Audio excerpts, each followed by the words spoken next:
Hey Hotties, how you healing? How you feeling? I'm Zenzi, and this is Hotties Heal.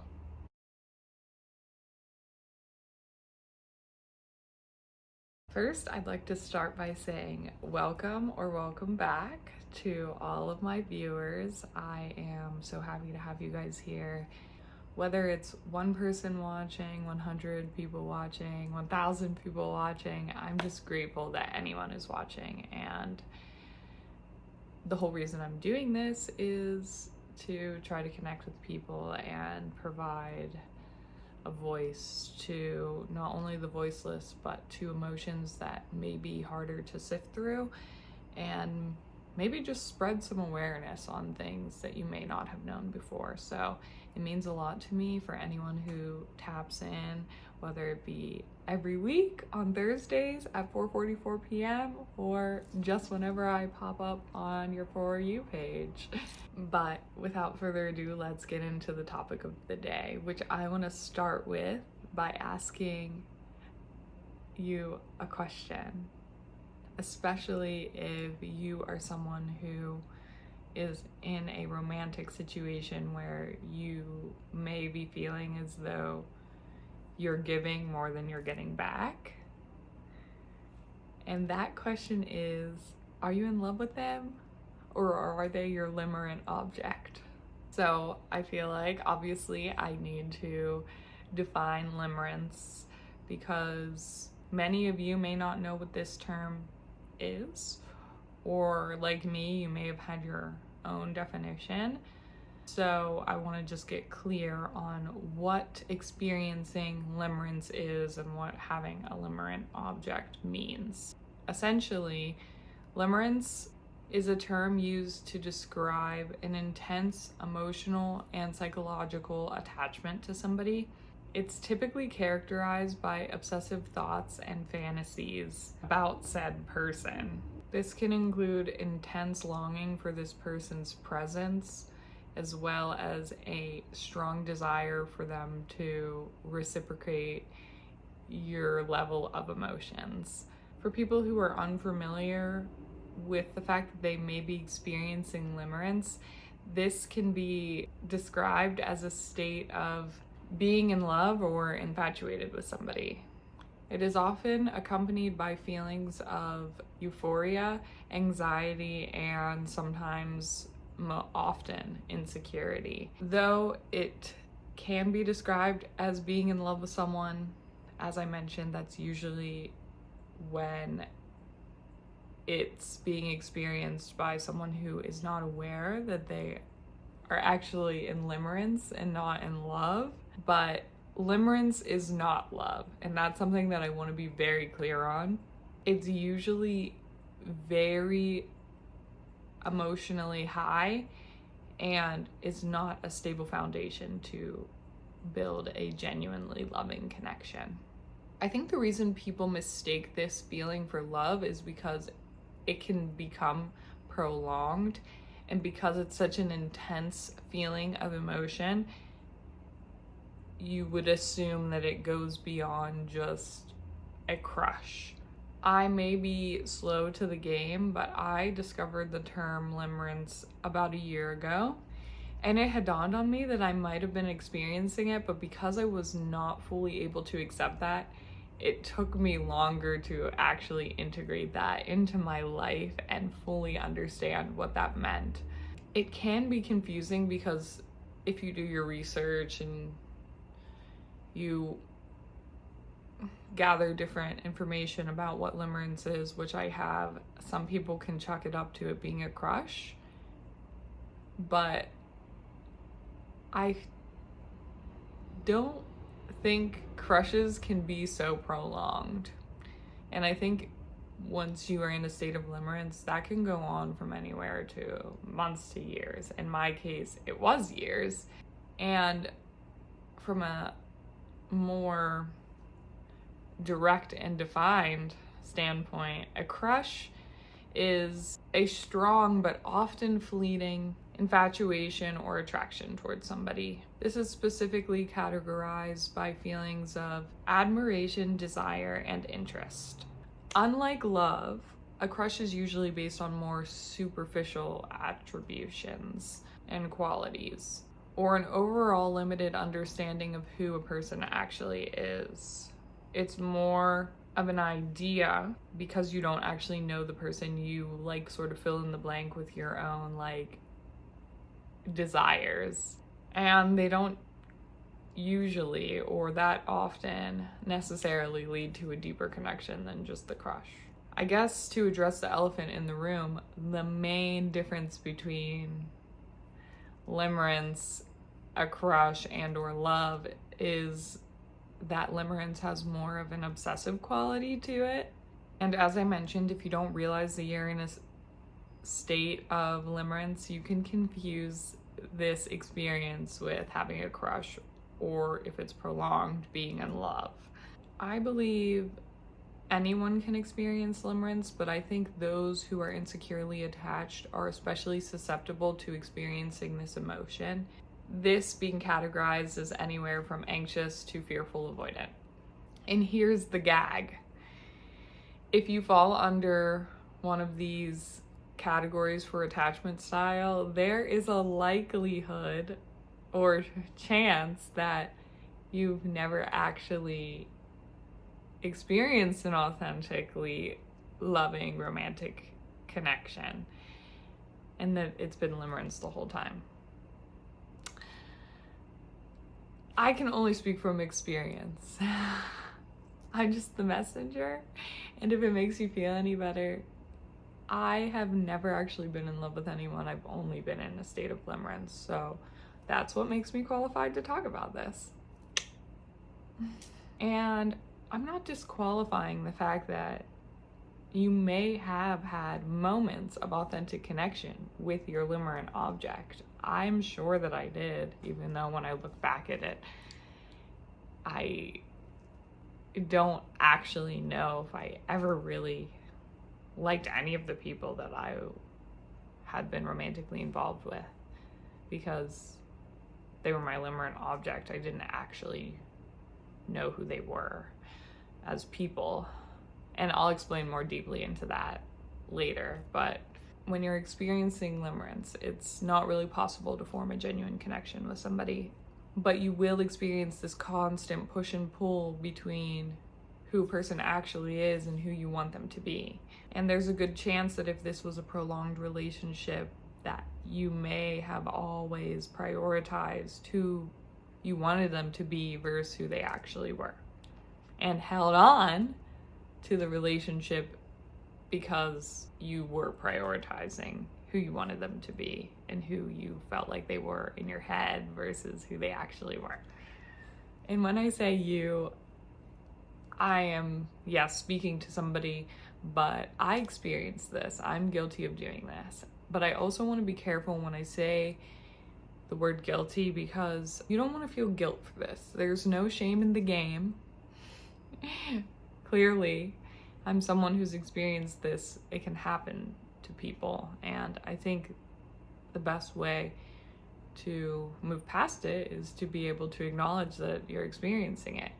And it's almost really liberating, because you realize like, oh, I'm not actually in love with this person, and it's not that they're not reciprocating, it's just that I didn't even love this person to begin with, which sounds kind of shitty, but it's kind of true. You're likely not in love with them. You're just in love with the idea that you created of them in your head. Yikes. It's a tough pill to swallow, because, you know, obviously you probably don't want to look at yourself as doing that to somebody, or the fact that you created this narrative in your head. But like I said, it can happen. I will get a little personal for a second. I was in a state of limerence for 8 years. Wipes sweat from brow. And as I mentioned previously, I think I've always been in a state of limerence with every object of my affection, which is why I felt that after a while, after this person had me, and they would eventually like no longer be interested, that I would continue to go after it because I created this idea of them in my head, and then it just became this perpetuating cycle. But basically, in the most recent situation, which thank goodness I'm finally coming out of, and it's the first time I actually acknowledged and realized that I was in a state of limerence, I realized that I didn't actually love this man. Like, I just loved this idea of like what I thought our life could be. And I thought that we looked really good together. But fundamentally, we do not have the same values. We don't want to live the same type of lifestyle. And it just was never gonna work. But I wanted it to, because in my mind, he was playing this role as my Prince Charming, even though in real life he was not playing that role, and he didn't even want to play that role. So yeah, that's that. But I'm saying all this to say, the truth about limerence is you can never form a real connection with your limerent object, because you are placing them in a role that they didn't ask to be in, by the way. And it's just an idea that you created about this person to make yourself feel better, which actually sounds kind of selfish when you think about it. And when I say better, I mean feel better about ourselves in a way of like, if I can get this person to love me, then it's somehow fixing some wound in myself where I feel like if this person loves me, then I'm worthy of that love. I'm deserving of being in a loving relationship, etc., etc., etc. And this is really unfair for everyone involved. It's not fair to you because you're not giving yourself an opportunity to actually find an authentically loving mutual connection. And it's not fair to the other person because you're placing them in a role that they never asked to be in and likely will never live up to, even if they wanted to. It's not a very nice thing to do. It's a huge disservice to everyone involved, and it's kind of sad because you don't actually want to get to know the person for who they truly are, and you're not really giving them an opportunity to know them truly. You just want them to be whatever it is that you created about them in your head, so that you can try to feel safe. And then it's just a perpetuating cycle because it's just reiterating to you that you're not safe, that you don't deserve love, because that person was never going to play that role that you assigned them. Limerence is not love, and it's not a strong foundation to build a healthy relationship because it's not authentic and it's not real. Now that we've covered all that, let's talk about why limerence happens and how to stop it.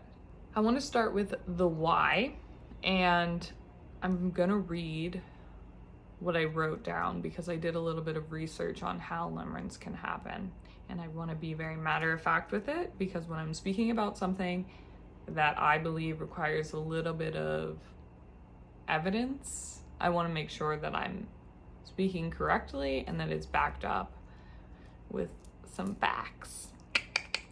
So, if you see me looking down, that's why. As I mentioned, at the time that I discovered limerence, which was about a year ago, I wasn't ready to perceive that I was doing this because I was using limerence as a coping mechanism, and I had subconsciously used it to feel safe. But that way of thinking just no longer serves me. Limerence can be related to childhood in a few ways. Some psychologists believe that limerence may be linked to early childhood experiences, such as insecure attachment styles or unmet emotional needs during childhood. These experiences can contribute to a heightened sensitivity to rejection or abandonment. Me as F. I'm super sensitive, or in the past, I'm now actively working on it, but I used to get really triggered by rejection and then being abandoned up until I finally integrated this into my life and I feel so much better now. Additionally, some researchers suggest that limerence may be a form of transference, where feelings and desires towards a romantic partner are actually a projection of unresolved issues or unmet needs from childhood onto the current relationship. In a sense, limerence can serve as a way to try to fulfill emotional needs that were not met in childhood. This is also me, and this is something that I pretty much talked about a few moments ago. But I want to emphasize that not everyone who experiences limerence has a direct link to childhood experience, and individual experiences with limerence can vary widely. It's a complex emotional phenomena that can be influenced by a variety of factors, including personal history, attachment styles, and interpersonal dynamics. So, now that we're all on the same page about limerence and how it can occur, I just wanted to share a little bit about how I feel that I started to experience limerence, which was a direct relation to my childhood trauma. Let's talk about how to stop it. I think the first step to stopping limerence is recognizing that real connection can only happen in real time. It cannot be formed off of fantasies that we create inside our head.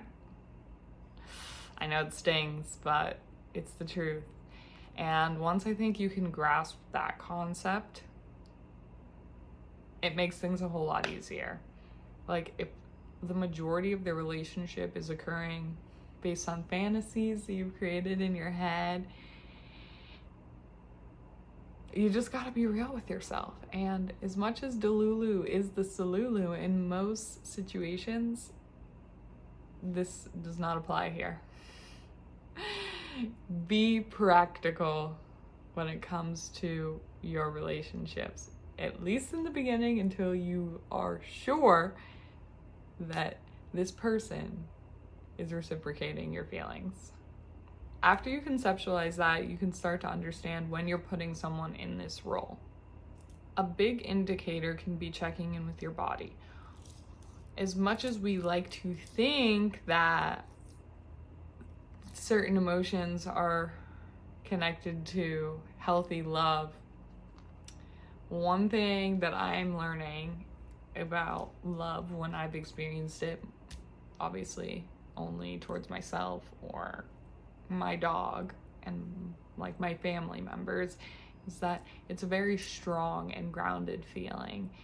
It doesn't make me feel anxious or anything like that. That's a more fear-based emotion. It's very smooth and calming.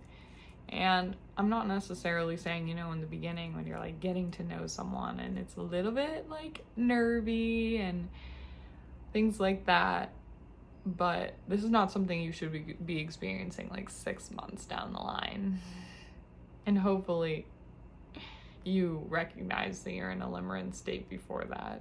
Anyway, I feel like this was a longer video, but an important topic that I think if someone is interested in learning about, they'll stay and watch. But that's all I have for you guys today. Thank you so much for being here. And I want you to know that if you're experiencing limerence, you're not alone. Now you know. You'll integrate this information when you're ready, and you deserve to be in a mutually loving and supportive relationship. And if you want someone to be obsessed with you and you're okay with being obsessed with someone, that's fine. Just make sure that it's a mutual, healthy obsession. Mutual respect is sexy. Bye.